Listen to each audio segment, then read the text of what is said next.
নমস্কার দর্শক বন্ধুরা, আপনারা দেখছেন hour tasty cooking YouTube channel. আমরা আজকে চলে এসেছি নতুন একটা রেসিপি নিয়ে। পনিরটাকে আমরা এই সাইজ করে কেটে নেব।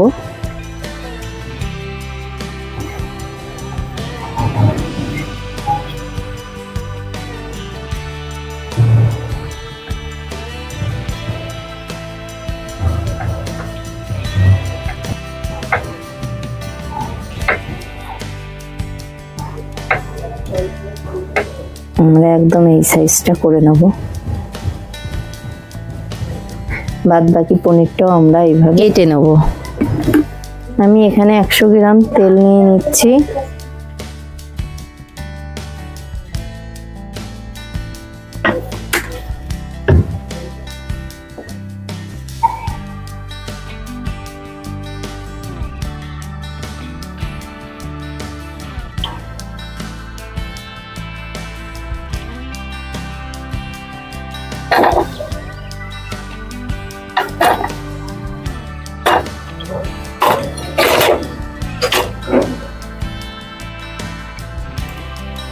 আমরা এই সাইজের আলু কেটে নিয়েছি।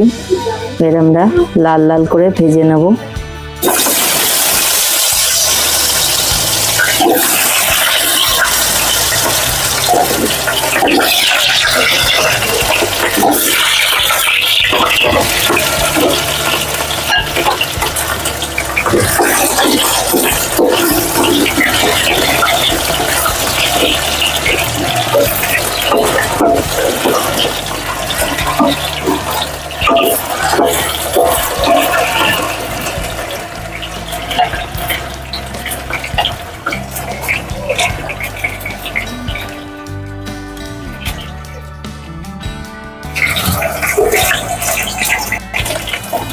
স্বাদ অনুযায়ী লবণ দিয়ে দেব।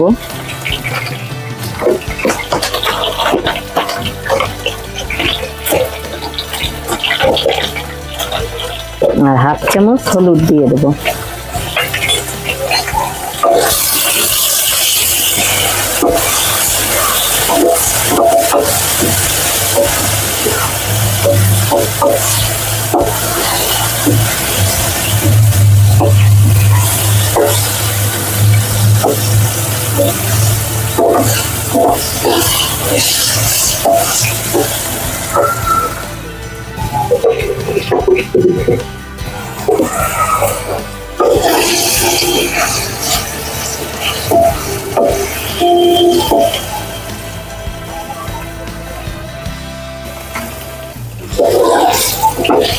দেখুন আমাদের আলু কিন্তু ভাজা হয়ে এসছে।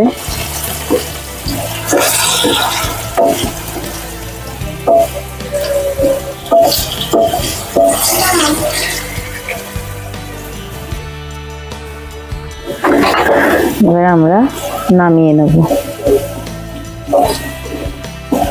এই তেলের মধ্যে আমরা পনিরটাকেও হালকা করে ভেজে নেব।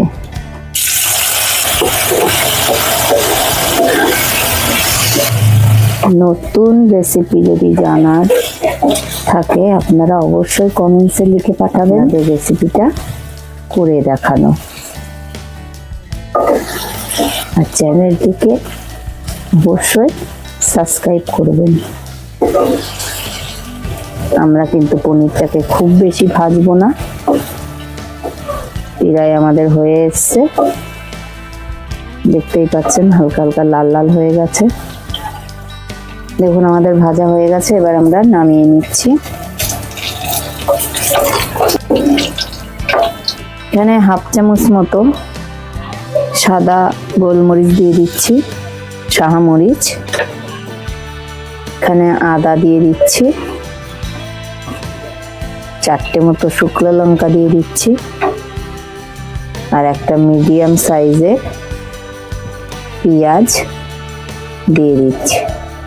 আর এখানে 1.5 চামচ মতো জিরা দিয়ে দিচ্ছি। দিয়ে এবার আমরা মশলাটা করে নেব। আমরা এখানে 50 গ্রাম মতো তেল দিয়ে দেবো। অল্প করে আমরা জিরে ফোড়ন দেবো। এর মধ্যে একটা বড় সাইজের টমেটো দিয়ে দেবো। পনির কিন্তু এইভাবে রান্না করলে টেস্টটা কিন্তু খুবই সুন্দর আসে।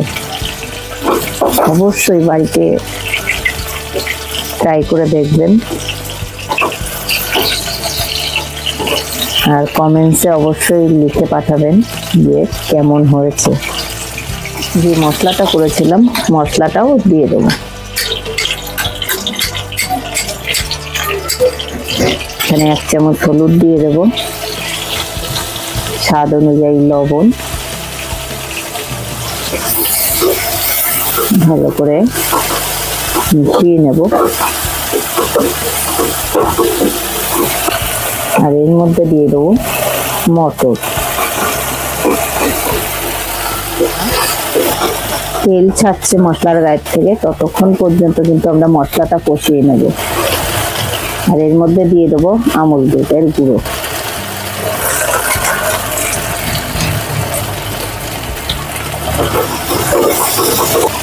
দেখুন আমাদের মশলাটা প্রায় কষানো হয়ে এসছে, আর মশলা গায়ের থেকে তেল ছেড়ে দিয়েছে। এর মধ্যে দিয়ে দেবো আমরা ভাজা আলুটা, আর আমরা 4 কোয়া মতো রসুন নিয়েছি কাঁচা, এটা এর মধ্যে দিয়ে দেবো। এইভাবে যদি রসুনটা না বেটে কোয়া ছাড়িয়ে এরকম কষানোর সময় দেওয়া যায়, রান্নার একটা আলাদাই স্বাদ হয় এবং ভালো গন্ধটাও খুব সুন্দর হয়। এখানে আমরা 250 মতো জল দিয়ে দিচ্ছি, আর ভাজা পনিরটাও দিয়ে দিচ্ছি।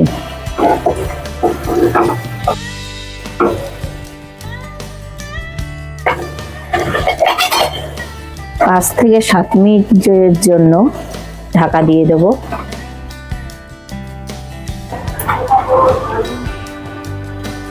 এবার আমাদের 7 মিনিট হয়ে গেছে। দেখুন খুব সুন্দর গন্ধ বেরোচ্ছে। এর মধ্যে আমরা 1/2 চামচ মতো চিনি দিয়ে দেব।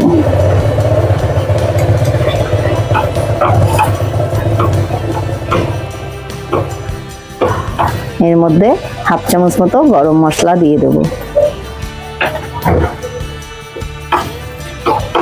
ভালো করে মিশিয়ে নেব। পনির মটর হয়ে গেছে, এবার আমরা নামিয়ে ফেলছি।